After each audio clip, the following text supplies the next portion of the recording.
পাস্তাটাকে সেদ্ধ করে নেব।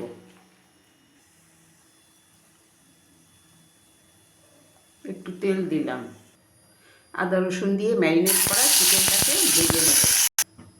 দিলাম বাটার, পেঁয়াজ কুচি দিলাম,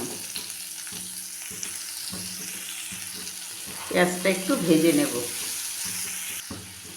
দিয়ে দেব গাজর কুচি আর বিনস,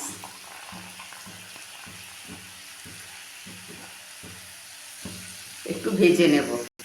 দিলাম ক্যাপসিকাম আর কাঁচা লঙ্কা কুচি, দিয়ে এবার মিশিয়ে নেব, একটু ভেজে। পাস্তাটা দিয়ে দেব,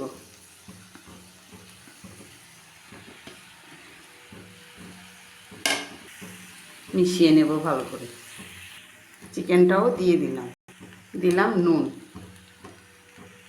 দিলাম গোলমরিচের গুঁড়ো, দিলাম অরিগানো, দিলাম গ্রেট করা চিজ, একটু ভালো করে মিশিয়ে নেব।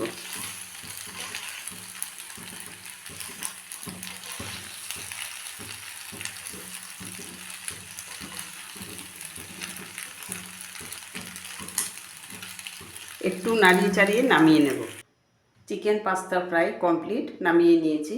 তো কেমন লাগলো আমার দর্শক বন্ধুদের কাছে আমার এটাই একটা রিকোয়েস্ট, কেমন লাগলো অবশ্যই আমাকে একটা কমেন্ট করে জানাবেন। তো আজ এই পর্যন্তই, আবার নেক্সট রেসিপি নিয়ে কথা হবে। সবাই ভালো থাকবেন, সুস্থ থাকবেন।